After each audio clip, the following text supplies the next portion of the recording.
Reaping the rewards of the so-called Arab Spring, Morocco has a new Prime Minister, this time from a party that says its reference is Islam. We ask if Islamism is now spreading across North Africa and whether these parties can bring an alternative to corruption and dictatorship. This is Inside Story.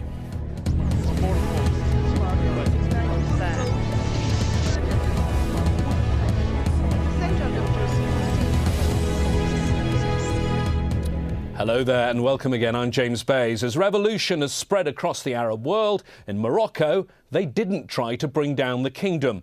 But in protests earlier this year, they did demand democracy. The king responded by amending the constitution, giving Parliament and the Prime Minister more powers and calling early elections, which were held last week. And the result? A resounding victory for the Islamist Justice and Development Party, and now its leader, Abdulaziz bin Kiran, has become Prime Minister, a post that before had nothing to do with democracy. In the past, the king chose whoever he wanted to head the government, regardless of the will of the country's 33 million people. With a victory for the Islamists in Tunisia and the Muslim Brotherhood expected to become the largest party in Egypt, is the Arab world about to become home to political Islam? We discuss this with our guests in Rabat, Mustapha Khalfi, a member of the leadership of the Justice and Development Party, the party that won those elections. In Madrid, Miguel Rozas, a political analyst, and in London, Barbara Zollner, a lecturer in Islamic Studies at Birkbeck College. Welcome to you all. And can I start in Rabat with you, Mustapha? Your election victory, a historic moment, is that how you see it? Yes, it's a turning point. And we think that Morocco, by allowing to have a transparent election and to allow the moderate Islamic Party to to lead the government, is creating a new chapter in the Moroccan political history. Now the moderate Islamic movement is becoming now an actor in the democratic reforms. We understand that the low participation in this election, 45%, it's creating a challenge. But now I think many factors has contributed to this victory. And one of them is the massive participation of the middle class, of the poor class, to push the regime to accept and to cooperate with the emergence of the moderate Islamic movement in the political institutional arena. We think also that the Arab Spring has a huge impact on these results. Now we are seeing the end of the Islamist threat. We are seeing the end of many authoritarian policies that has been taken not only in Morocco but in many countries, and we are seeing a new future of the political democratization in our country. Now the main challenges for the Islamic movement, after having 107 seats, after having 1 million votes in this election, the main challenge is to establish a strong coalition, political coalition, and to start providing the answers and the policies that will deal with the poverty issues, with the job creation, with the environment of investment. So huge challenges are waiting now the Islamists in Morocco in order to meet their commitments that has been taken in the elections. Also, what we've seen in Morocco is the victory of a third way based on reforms within stability.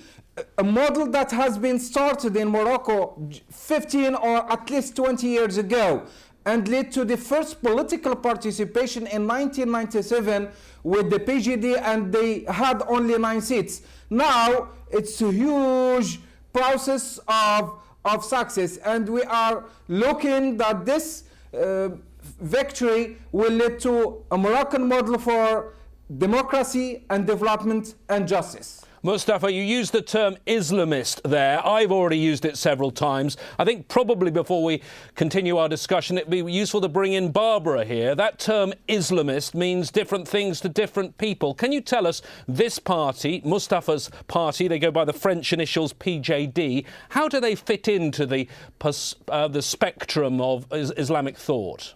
the concept of Islamism is very difficult to define. What we generally term Islamism is a wide range of movements and organizations which spread from very moderate, politically moderate organizations and movements to very radical and extremist movements. When we talk about the PGD, we are talking about an Islamist movement which is politically moderate and which, like many of the other political movements, such in Egypt or in Egypt, the Muslim Brotherhood with its Freedom and Justice Party, or with in Tunisia, the Ennahda, we have here political parties which belong to the moderate branch of, or the moderate branch of the Islamist scale. And these, what makes them moderate is that they agreed to participate in political in democracy, and they agreed to accept party pluralism, and this makes them moderate Islamist movements. OK, Miguel, I'd like your view on this election victory and the new Prime Minister, because this Islamist party does not have unfettered power, does it? Yes, there are certain limitations to what the PJD can do. But first, we should recognize the wisdom, generosity, and foresight of Mohammed VI, who has quite understandably considered advancing the referendum from 2012 to 2011. And I think it all depends on how he manages to ride this renaissance of Islamism. This is a 2.0 version of the Pan-Arabic movement of the 60s of Nasser. This is an acceptable face of Islam and the own interpretation of what democracy should mean. I don't think we can export, the international community cannot export a Western-oriented parliamentary system. It's got to be a homegrown affair. And this is the way forward, very much looking into the reflection of the Muslim Brotherhood in Egypt, which is the origin of all this movement, really, as we see in the Justice and Development Party of Erdogan in Turkey, or even the Nada in Tunis. This is the way forward, but Mohammed VI, the king, still has all the cards. You know, he's limited himself to selecting the now president, not prime minister, from the winning list, but he is still very much the king. The king still holds all the cards, Mustapha. There are quite a lot of limits, aren't there, to your power? The king controls security, the king controls foreign affairs. You only really are being allowed to deal with part of the governance of Morocco, Mustapha. Yes, I agree with you. And the leadership of the PJD doesn't have a big problem with this situation. They would like to work in a power-sharing system with monarchy, and they understand that there is a key issues that now it is related to monarchy, like military issues, religious issues.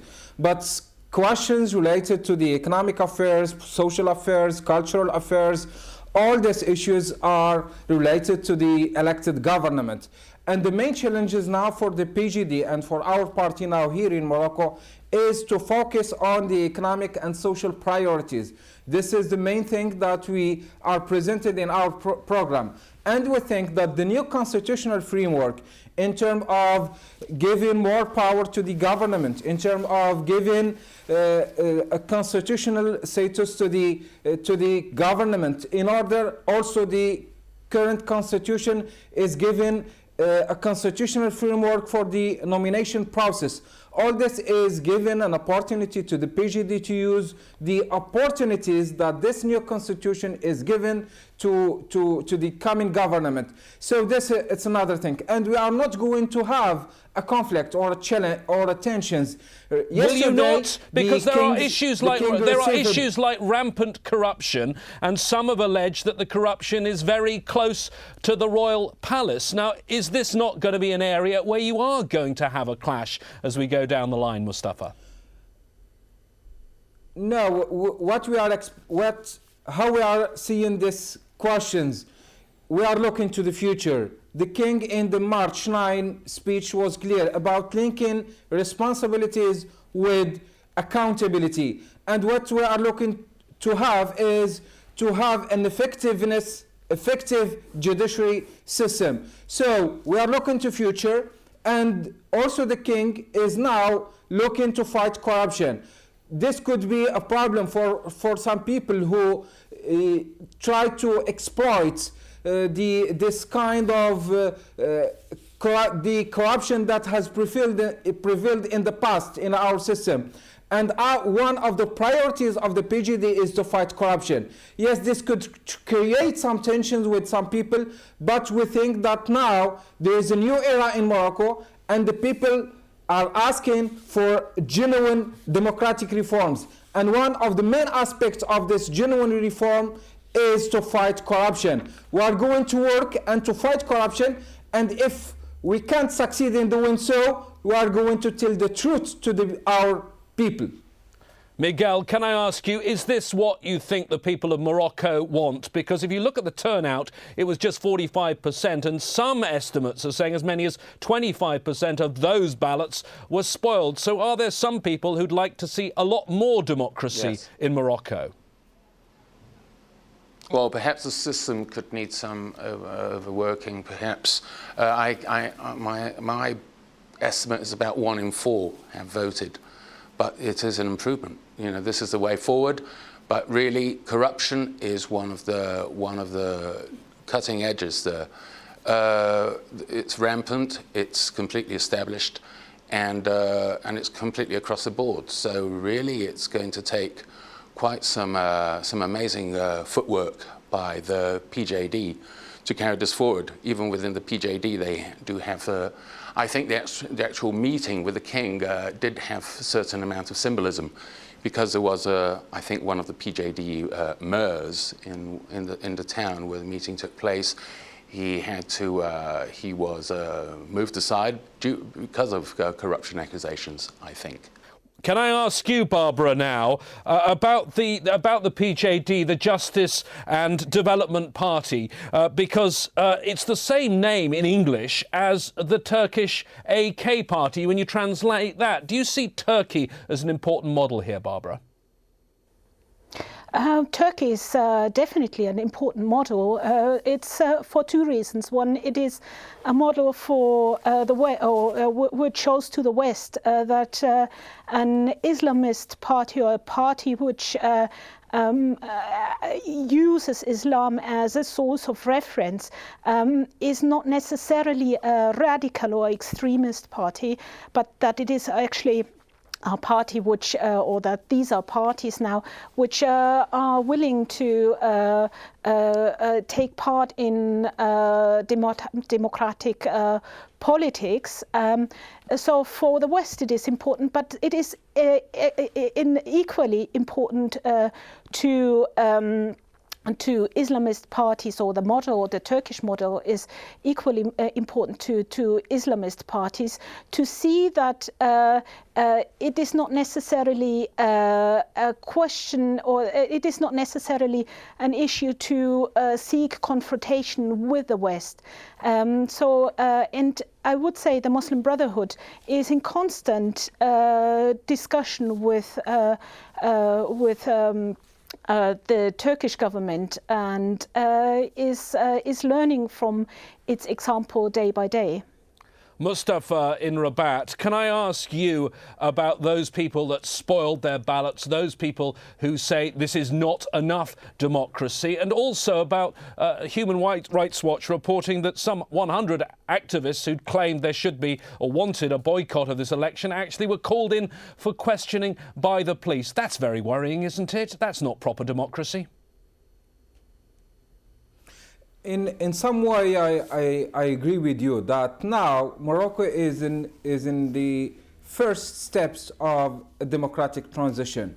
We shouldn't deny that the current constitution is not a democratic constitution, and we need more democratic and political reforms. But it's the beginning. The victory of the PJD in Morocco is a starting point. Also, the acceptance of the regime that is good, that this victory will open a new chapter in the political reforms in Morocco is also a good step. So based on this new cooperation that has been emerged between monarchy and the PJD in Morocco, we think that we are going to fight many problems related to the what we can call democratic deficit. We can't ignore that there are a boycott movement in the streets, and they succeed in mobilizing many protests. So the PJD is looking to open a political dialogue with them and to invite other political actors and social movements to participate in the political process. So this is a huge task, but we believe also that 1 million votes the PJD got 1 million votes, and this is constituting in Morocco a popular legitimacy for the PJD to wage the necessary reforms. Just a comment about the Turkish model. Turkey, we are looking to develop our Moroccan model, but at the same time, we are trying to take lessons from the Turkish model in linking Islam with democracy, in opening a modernity path without losing our Islamic background. But also we are looking to other models like the Democratic Party in the United States, who succeed in creating more jobs within a difficult economic crisis. Also looking to other experiences in Europe. So we are open to all experiences, and what we believe is that Morocco now is in a long process of a democratic transition, and we can't deny that huge challenges is facing our experiences, mainly because we are moving from a semi-authoritarian regime to a democratic regime. Mustapha, Yes. Some people say that your victory is part of a broader trend. Let's just now take a look at where political Islam is right now.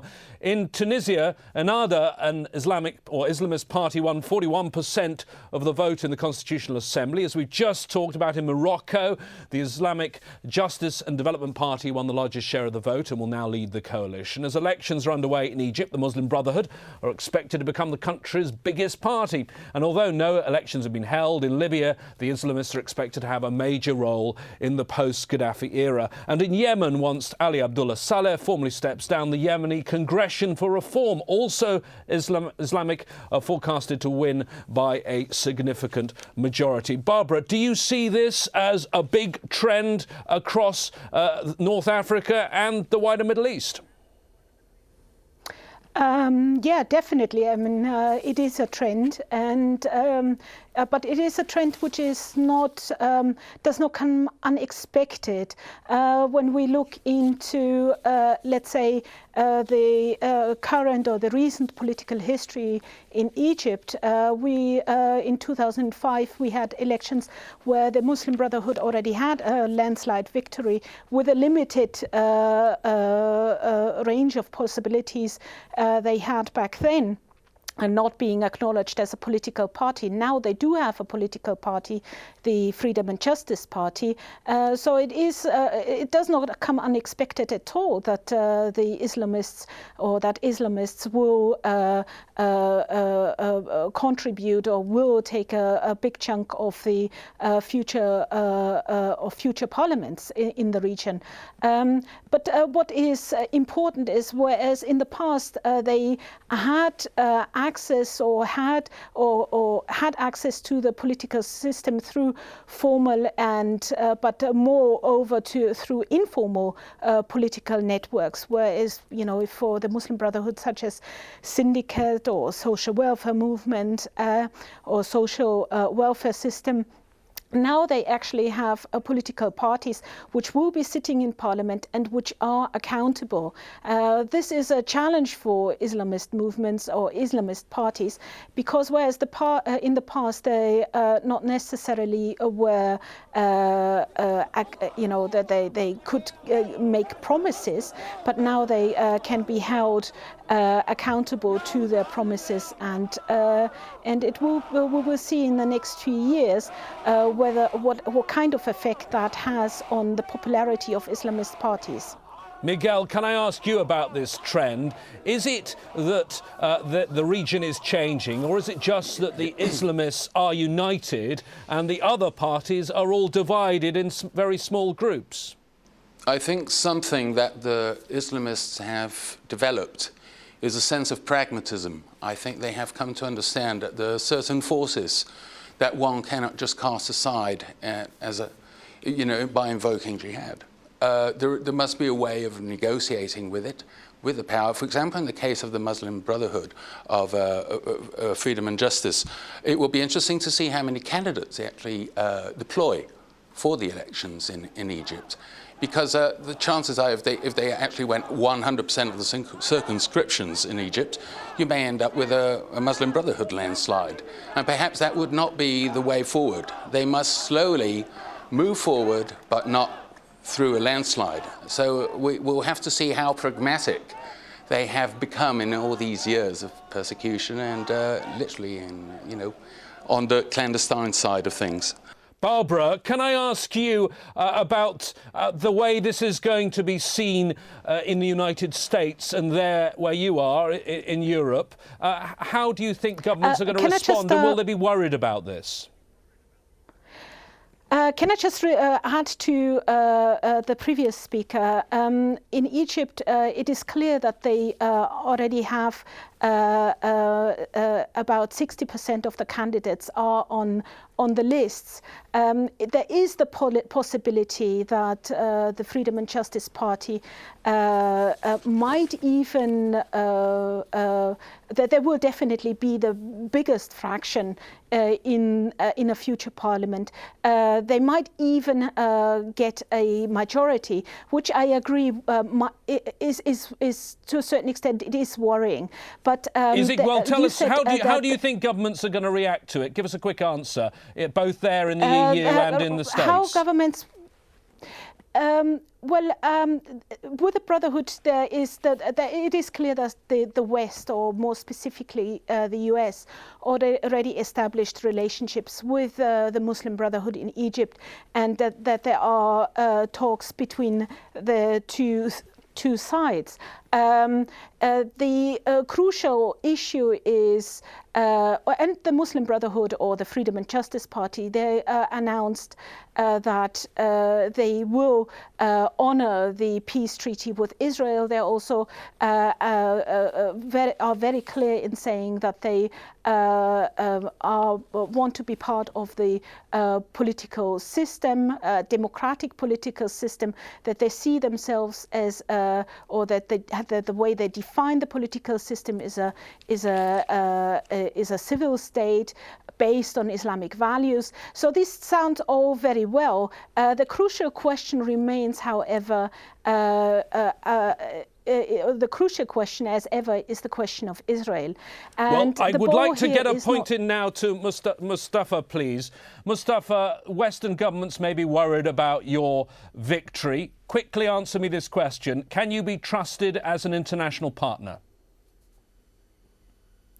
Yes, here in Morocco, after the nomination of Mr. Ben Kiran as the chief of government, France, Spain, United States, these three main countries and main economic and political partner of Morocco, they welcomed these nominations, and also they welcomed the victory of the PJD. There is some tensions related to the past, but I think that we are looking for a good relationship based on mutual understanding, based on real partnership, because 80% of our economic relationship is with Europe, and we are not going to destabilize this relationship. Thank you, Mustapha. Thank you.